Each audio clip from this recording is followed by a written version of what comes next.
عقل نہیں ہے, صلاحیتیں نہیں ہیں, جب یہ سارا کچھ اس کا برابر ہے, تو why a man has to decide for her?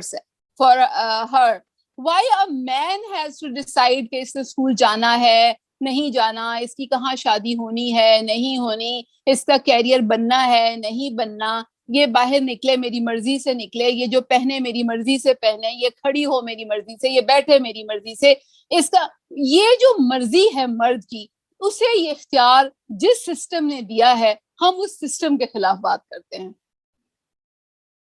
Okay, آپ کا موقف بالکل واضح ہے. ایک سوال جو یہاں ہمیشہ کیا جاتا ہے, جو سنجیدہ طبقے کرتے ہیں, کہ پاکستان کے اندر یہ جو میرا جسم میری مرضی کا نعرہ لگا ہے, اور جو خواتین بینر اٹھا کے نکلتی ہیں, جس میں کچھ نعرے شاید متنازع بھی ہمیں لگیں, کچھ کا ہم حمایت بھی کریں, کیا ان کی رسائی اس عورت تک ہے جس کے مسئلے کو وہ ایڈریس کر رہی ہیں, یا وہ ایک متنازع سلوگن کے ساتھ شہروں میں, کراچی جیسے بڑے شہر میں, اسلام آباد میں, لاہور میں پروٹیسٹ کر رہی ہیں, بجائے اس کے کہ وہ اس عورت تک رسائی پائیں جو اس ملک کا 55% ہے اور جس کا 70% دیہی علاقوں میں ہے؟ کیا انٹرنیٹ کی وائس یا قلم کی آواز یا اخبار سے پہنچنے والی چیز دیہی علاقوں تک نہیں پہنچتی؟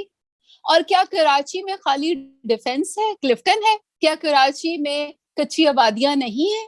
کیا کراچی میں وہ ساری عورتیں, یا لاہور میں جو گھروں میں مزدوری کرتی ہیں, یا جو بھی جس طرح کی بھی زندگی گزارتی ہیں, وہ کیا نہیں ہے؟ تو جب آپ ایک بات کرتے ہیں, اور وہی بات ہے کہ میرے پاس یہ شعور آیا ہے, میرے پاس یہ طاقت آئی ہے, تو مجھے وہیں سے شروع کرنا ہے جہاں میں ہوں. لیکن میں یہ ایکسپیکٹ کرتی ہوں کہ جس طرح انفیکشیس ڈیزیزز ہوتی ہیں, کرونا دیکھیے کہاں سے چلا اور کہاں پہنچ گیا, چائنا سے چلا اور دنیا کے ہر ملک میں پہنچ گیا, تو کیا ہماری آواز دیہی علاقوں تک نہیں پہنچ سکتی؟ اگر ایک وائرس, ایک چھوٹا سا وائرس پوری دنیا کو اپنی لپیٹ میں لے سکتا ہے, تو میرا خیال یہ ہے کہ عورت کے الفاظ اور اس کے جذبے میں اتنی طاقت ہے کہ وہ دیہی علاقوں تک پہنچ سکے. اور پھر کہا یہ جاتا ہے نا کہ ان کے لیے بولو جو بولنے کی ہمت نہیں رکھتے. تو ٹھیک ہے, دیہی علاقوں میں جا کے کام ہونا چاہیے, ان کو آگہی ملنی چاہیے, لیکن اگر یہ کہیں سے بھی شروع ہوا ہے, بیس لائن تو کہیں ہوگی نا, بیس لائن سے ہی اوپر لوگ جایا کرتے ہیں. ایسا نہیں ہوتا کہ آپ بیس لائن کو فراموش کر کے تو آپ سیدھے وہاں تک جائیں. آپ کے پاس ریسورسز ہونے چاہیے, آپ کے پاس اپنے جیسے لوگ ہونے چاہیے. جب 7 لوگ ملیں گے تو قافلہ بنے گا نا. بالکل. اچھا یہ بتائیے گا کہ آپ نے جن موضوعات پہ لکھا ان میں خواتین کے مسائل, ان کے طبی مسائل خاصے زیر بحث آئے, اور ایک لفظ ماہواری جو ہمارے ہاں ٹیبو کا درجہ رکھتا ہے, جس پہ بات نہیں کی جاتی, اس پہ آپ نے تواتر سے لکھا, اور آپ کے کالمس کے عنوانات جو ہیں وہ بہت مطلب فیض صاحب کو ماہواری کیوں نہیں آتی, یا اردو ادب اور ماہواری, تو اس پہ کچھ روشنی ڈالیے گا کہ آپ نے اس ٹیبو کو موضوع بنایا, کس طرح بنایا, کس طرح اسے ادب سے جوڑنے کا آپ کو خیال آیا؟ خیال اس لیے آیا کہ میرے کلینک میں یا میرے ہاسپٹل میں جو خواتین آتی ہیں ہر عمر کی, میرا خیال ہے 5-10 سال سے کی بچی سے لے کے 80 سال کی بڑھیا تک, اس کی شکایت ریوالو کرتی ہے اراؤنڈ ماہواری. ٹھیک ہے, 80% عورتوں کی شکایت جو ہے وہ ماہواری کے ریوالو کرتی ہے. اور پھر جب میں نے مریضوں سے ہٹ کے اپنی طرف دیکھا, خاندان کی طرف دیکھا, فیملی کی طرف دیکھا, تو مسئلہ ہر جگہ ہر وقت ہے. آپ کسی محفل میں چلے جائیں, آپ ویسے کہیں کھڑے ہوں, تو لوگ فوراً آپ کے کان میں آ کے کہیں گے کہ جی آپ سے ایک بات ڈسکس کرنی ہے, اور وہ ہے ماہواری. اور دوسری بات ہے, یہ ماہواری is so important in a woman's life کہ اگر نہیں آتی تو تب مسئلہ, اگر آتی ہے تو تب مسئلہ, اور غائب ہو جاتی ہے تو تب مسئلہ. اور پھر بھی لوگ اس کے بارے میں بات نہیں کرنا چاہتے, اسپیشلی ہمارے معاشرے میں, کہ سمجھتے ہیں کہ یہ کوئی چیز ہے جس کو چھپا کے رکھنا ہے, انڈر دا کارپیٹ. جب میں جہاں رہتی ہوں عرب میں, یہاں پہ یہ بات بہت اوپن ہے. ماہواری از ناٹ اے ٹیبو, ماہواری کے متعلق باپ بھی بات کرے گا, بھائی بھی بات کرے گا, سب کو پتا ہے کہ اور وہ جب ان کی آتی ہیں مائیں بہنیں وہ اس کے ساتھ ہوتے ہیں and they are sharing the things equally اور میوچولی. اس کے علاوہ سعودی عرب میں تو خاص طور پہ یہ ہے کہ جب لڑکی کو ماہواری آتی ہے تو وہ ایک پارٹی کرتے ہیں کہ خدا کا شکر ہے کہ ہماری بیٹی نارمل ہے. اور یہ بات ہے کہ دیکھیں اگر لڑکی کو ماہواری 16 سال تک نہیں آتی تو ماں باپ دونوں سر پکڑ کے بیٹھ جاتے ہیں کہ خدا نخواستہ کوئی گڑبڑ تو نہیں ہے. تو جو چیز اتنی امپورٹنٹ ہے اس کے متعلق ہم کھل کے بات کیوں نہ کریں, اس کو ایک شرم کا لاحقہ اس کے ساتھ کیوں لگا دیں. اور سب سے بڑھ کے یہ کہ ماہواری نہیں ہوگی تو نہ آپ ہوں گے نہ میں ہوں گی, ٹھیک ہے. آپ یعنی جو زندگی آگے چلتی ہے وہ ماہواری سے چلتی ہے. آپ کی پیدائش بھی اسی سے ہوئی ہے, میری بھی اسی سے ہوئی ہے. اگر ہماری ماؤں کو ماہواری نہ آتی تو ہم نہ ہوتے, ٹھیک ہے. مجھے ماہواری نہ ہوتی تو میرے بچے نہ ہوتے. تو اتنی امپورٹنٹ چیز جس پہ زندگی بیس کرتی ہے اس کے متعلق ہم آنکھیں, ناک, کان, گلا سب کچھ بند کر کے بیٹھے ہوئے ہیں کہ جی اس پہ بات نہیں ہوگی. تو ایک تو پوائنٹ یہ تھا کہ میں اس سے بات کروں. پھر میں نے سوچا کہ ماہواری کے ساتھ جو مختلف پرابلمز ہیں, بہت زیادہ پین کا اور بہت irregularities کا, اور یہ تو اس پہ آج تک ادب میں بات نہیں ہوئی. کیوں نہیں ہوئی؟ ادب تو زندگی ہے, ادب زندگی کی نمو ہے. جس ادب میں زندگی کی حقیقتیں نہیں ہے وہ ادب نہیں ہے. تو جب فیض صاحب ہارٹ اٹیک کی درد کا ذکر اتنی اچھی نظم میں کر سکتے ہیں تو کسی نے آج تک ماہواری کی درد کا ذکر کیوں نہیں کیا؟ اور آپ یہ جان لیجئے کہ ہارٹ اٹیک ہر کسی کو ہر مہینے نہیں ہوتا. Heart attack is a thing کہ جو زندگی میں ایک آدھ دفعہ ہوئے تو یا مار دیتی ہے یا آپ کو زندگی سے کہ بہت کچھ چینج کرنے پہ مجبور کر دیتی ہے. اور ماہواری جو ہر مہینے ہوتی ہے اور ہر مہینے عورت اس سے تڑپتی ہے, اس کی درد کا کوئی اندازہ ہی نہیں ہوتا اور اس کی درد کا کوئی محسوس بھی نہیں کرتا اور اس کو یعنی اس کو کوئی سپورٹ بھی نہیں کرتا. تو اس لیے چونکہ میں ادب سے میرا گہرا تعلق ہے اور مختلف چیزیں پڑھ کے مختلف سوال میرے ذہن میں ابھرتے ہیں تو میں نے کہا چلیں بھائی, حالانکہ لوگ اس پہ مجھ سے بہت ناراض ہوئے کہ یہ کیا بات ہوئی, فیض کا نام ماہواری کے ساتھ کیوں لے دیا. میں نے کہا ارے میں نے تو فیض کی نظم کو خراج تحسین پیش کیا ہے کہ اتنی اچھی نظم ہارٹ اٹیک میں لکھی گئی تو کاش ہم ماہواری بھی اتنی اچھی نظم لکھ سکتے. اچھا یہ بتائیے ڈاکٹر صاحبہ کہ چلیں اگر فیض نے نہیں لکھا یا بیدی نے نہیں لکھا تو ہمارے ہاں تو بڑی دلچسپ بات ہے کہ ہمارے یہاں جو خواتین لکھاری ہیں, فکشن نگار ہیں, شاعرہ ہیں, ان کا بڑا اثر رہا معاشرے پہ. قرۃ ہوں, عصمت ہوں, واجدہ ہوں, بعد ازاں بھی ہم نے دیکھا کہ خدیجہ مستور ہوں, انہوں نے لکھا, جمیلہ ہاشمی ہوں, شاعری میں فہمیدہ, کیا کہتے ہیں, کشور ناہید, پروین شاکر. تو کیا خواتین نے بھی اس پہ نہیں, ہاں عذرا عباس آج کی اگر ہم بات کریں تو کیا خواتین نے بھی اس پہ نہیں لکھا؟ اس میں دو چیزیں ہیں. ایک تو یہ ہے کہ یہ بہت زیادہ ٹیبو کے طور پہ رہا اور اس کے ساتھ شرم اور ہچکچاہٹ اور چیزیں اتنی زیادہ جوڑ دی گئیں کہ لوگوں نے میرا خیال ہے اس سے تھوڑا سا ہٹ کے بات کرنا چاہیے. دوسری بات یہ ہے کہ ان ساری خواتین میں اگر یہ کہوں کہ کوئی ڈاکٹر نہیں تھا اور کسی کے پاس ماہواری کا اصل جاننے کا یا اس کے متعلق بات کرنے والی وہ چیز نہیں تھی, تو شاید میں اس کو ایک اپنے لیے ایج جانوں کہ ایسا ہوا کہ میں ڈاکٹر بھی تھی اور میں نے یہ چیز فیل کی کہ اس کے متعلق بات نہیں کی جاتی. ان ساری خواتین نے جن کا آپ نے نام لیا بلا شک و شبہ بہت زیادہ کام کیا. عورت کی مسائل پہ بات کرنا چاہیے. عصمت چغتائی کو, خدیجہ مستور کو ہم نہیں بھول سکتے کہ جنہوں نے بہت سارے ایشوز کو اٹھایا. لیکن پھر وہی بات ہے کہ ماہواری اس سب میں کہیں پیچھے رہ گئی. وہی بات ہے, شاید اوور لک ہوئی یا ٹیبو کے طور پہ. اچھا جو آپ نے نقطہ اٹھایا اس میں تو جی جو آپ نے نقطہ اٹھایا کہ ڈاکٹر نہ ہونے کی وجہ سے شاید انہوں نے نہ اٹھایا ہو یہ موضوع, تو یہ رعایت تو مردوں کو بھی دی جا سکتی ہے, جیسے فیض صاحب بھی ڈاکٹر نہیں تھے. ہاں ہاں نہیں تھے یقیناً اس بات پہ، لیکن یہ ہے کہ یہ تو سب کو پتا ہے نا کہ خواتین اپنی پرابلم سے الجھتی ہیں، تو فیض صاحب پروگریسو بھی تو تھے نا. تو میرا یہ سوال تھا کہ ایک پروگریسو شاعر جو کہ معاشرے کے کچلے ہوئے طبقوں کی بھی بات کر رہا ہے اور معاشرے کی ناانصافیوں کے خلاف بھی بات کر رہا ہے اور غریبوں کی بھی بات کر رہا ہے، تو اس سب میں عورت کہاں ہے؟ کیا عورت کو آپ فیل نہیں کرتے کہ اس کے ساتھ ناانصافی ہوتی ہے یا وہ ایک ایسے مقام پہ رہتی ہے جو اس کے ساتھ بہت سارا غلط ہو جاتا ہے، چاہے وہ کسی بھی طبقے کی عورت ہو؟ اچھا، یہ سوال کیا پروگریسو خواتین رائٹر سے نہیں بنتا زیادہ؟ کیونکہ فیض صاحب کو خود تو کبھی سائیکل آیا نہیں ہوگا، انہیں اس درد کا پتہ نہیں ہوگا، تو جنہیں پتا ان تھا کی بیگم کو تو آیا ہوگا نا، ان کی بیگم کو تو آیا ہوگا، ایلس کو تو آیا ہوگا، بیٹیوں کو تو آیا ہوگا. یہی تو یہ سوال کہ ایلس سے یا قرۃ سے یا عصمت سے نہیں کیا آپ نے اپنے کسی کالم میں؟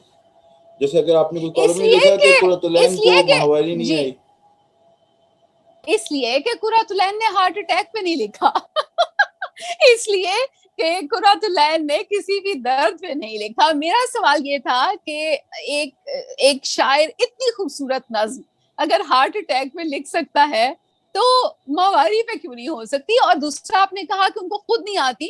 شاعر صرف وہ تو نہیں لکھتا جو اس کو خود کو فیل ہوتا ہے. کیا فیض صاحب نے جن لوگوں کے متعلق لکھا، غریبوں کے متعلق، کیا ان کا تعلق اسی طبقے سے تھا؟ لیکن ڈاکٹر صاحبہ میرا سوال تھا کہ فیض کا یہ تعلق اس طبقے سے تو نہیں تھا. کلی طور پہ خواتین رائٹرز پہ بھی تو لاگو ہوتا ہے، تو آپ کا ہم کیا اس طرح کا کالم توقع رکھ سکتے ہیں حکومت سے متعلق؟ نہیں ہو سکتا ہے. ابھی میں نے حال ہی میں ایک کالم لکھا ہے، عذرا عباس کی نظم پہ لکھا ہے، جب بیزاری آتی ہے، اور وہ میں نے نظم پڑھی تو مجھے بہت مزہ آیا، اور اس میں جتنی فیلنگز کا اظہار تھا کہ میرا دل چاہتا ہے کہ میں لوگوں پہ تھوک دوں اور یہ کر دوں، تو میں نے اس کو ماہواری کے ایک ایسپیکٹ سے جوڑ دیا، اور میں نے کہا کہ ہو سکتا ہے کہ یہ وہ جن لمحوں کی بات کر رہی ہوں اس میں عورت اسی ایموشنل کرائسس میں ہو اور اس سے الجھ رہی ہو،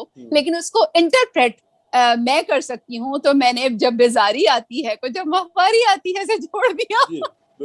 دیکھیں یہی تو مزے کی بات ہے کہ میں ادب کو ہیلتھ کے ساتھ جوڑ سکتی ہوں، اور that is like اسی وجہ سے آپ کے کالمز کو بہت پذیرائی ملی اور لوگوں نے انہیں پڑھا. اور عذرا عباس صاحبہ کا ذکر آیا تو ہم کراچی میں ان کے علم سے، ان کی گفتگو سے بھی استفادہ کرتے رہتے ہیں. ان کی شاعری بھی پڑھی، ان کا ناول بھی پڑھا، ان کے افسانے بھی پڑھے. اور وہ دوست جو اگر عذرا عباس کو نہیں پڑھا ضرور پڑھیں، انور سنگھ صاحب کو پڑھیں، عذرا عباس کو پڑھیں، دونوں کی الگ دنیایں ہیں. اور ہم ڈاکٹر صاحبہ کی طرف واپس چلتے ہیں. ڈاکٹر صاحبہ ابھی ایک جوڑے کا ذکر ہم نے کیا، تو ایک اور جوڑے پہ ہم بات کریں گے جس سے متعلق آپ نے کالم لکھا تھا جو بہت ہی زیر بحث آیا اور لوگ اس پہ بہت ناراض ہوئے. میں اشفاق احمد اور بانو قدسیہ کی بات کر رہا ہوں. اچھا، پہلے تو آپ یہ بتائیں کہ بانو قدسیہ کا جو آپ نے ان پہ تنقید کی اور آپ نے دکھایا کہ اشفاق صاحب انہیں کمتر جانتے تھے، تو یہ مسئلہ کیا ہے کہ مطلب کیا بانو نے خود اس چیز کو ایکسیپٹ کیا ہوا تھا کہ میں کمتر ہوں؟ اشفاق صاحب بابا جی دیکھیں، سب سے پہلی بات تو یہ کہ لوگوں نے اس سے مجھے بہت زیادہ مطلب میرے پہ تنقید کی اور کہا کہ شاید میں ان کی ذاتی زندگی کو زیر بحث لا رہی ہوں، اور شاید میں لوگوں کو ہنستے بستے دیکھنا نہیں چاہتی. اور لاہور کے ایک صحافی نے تو یعنی ایک مطلب مجھے پیٹ کے کیڑوں سے تشبیہ دے دی، وہ لفظ جو میں بولنا نہیں چاہتی. اور لوگوں نے یہ بھی کہا کہ شاید میں ان کے کندھوں پہ سوار ہو کے کوئی مقام حاصل کرنے کی کوشش میں ہوں.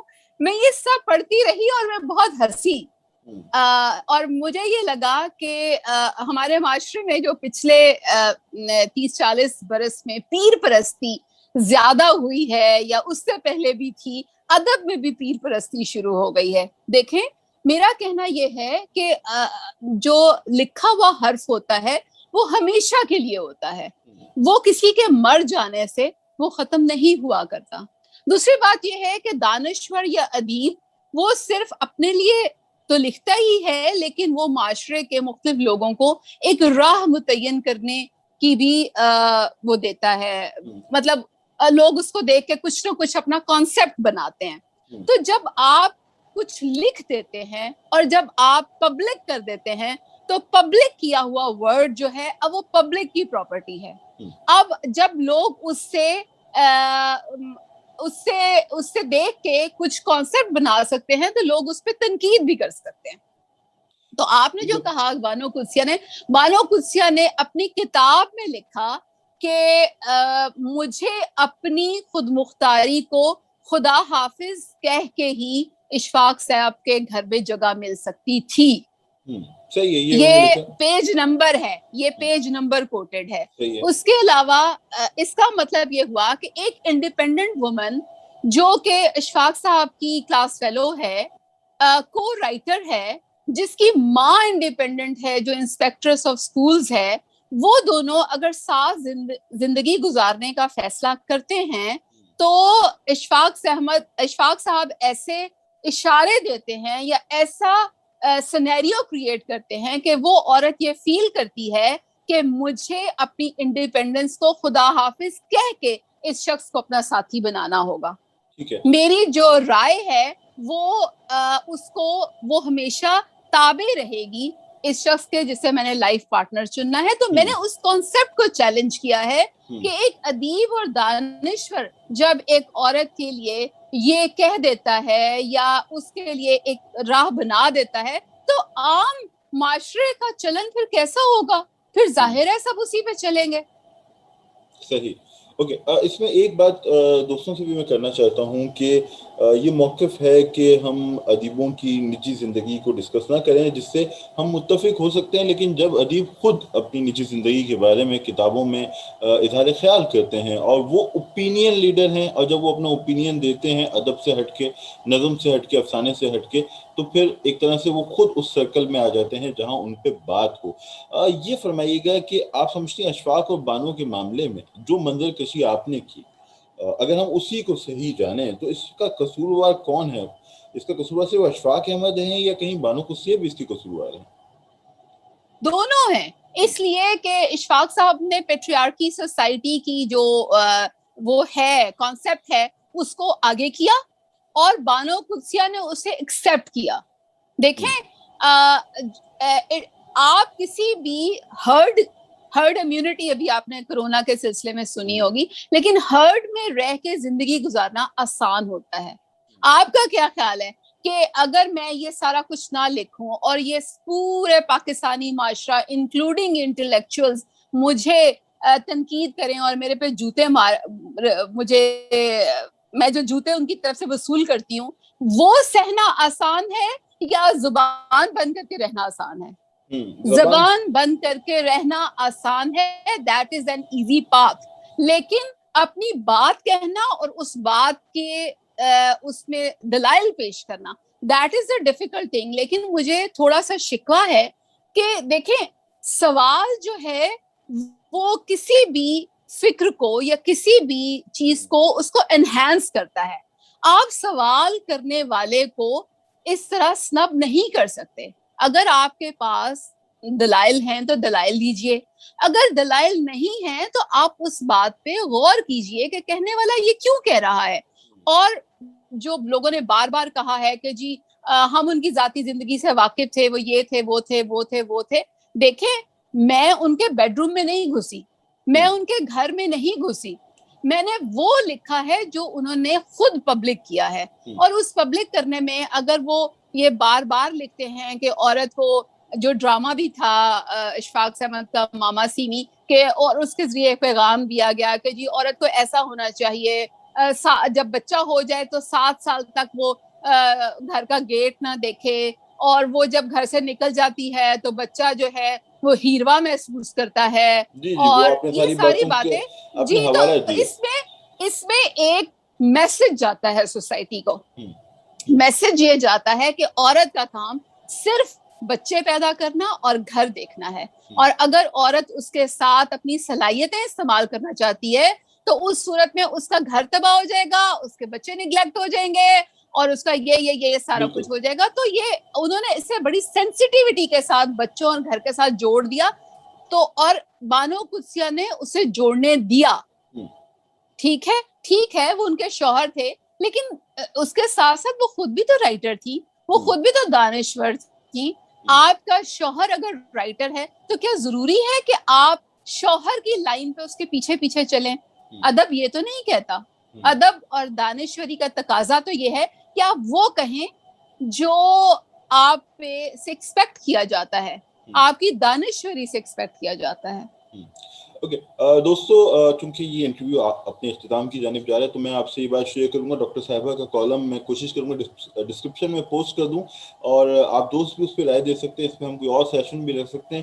مگر یہ نقطہ ہمیشہ یاد رکھیں کہ ادیب اگر اپنی ذاتی زندگی کو خود موضوع کرتا ہے, جو کہ قدرت اللہ شہاب کے زیر اثر جتنے بھی ہمارے قلمکار تھے جو ہمیں پسند بھی ہیں یا جن سے ہم ناراض بھی ہو سکتے ہیں, ان سب نے اپنی ذاتی زندگی کو موضوع کیا. مفتی صاحب ہوں, اشفاق ہوں, شہاب ہوں یا بانو ہوں. ایک سوال میں آپ سے ڈاکٹر صاحبہ کروں گا.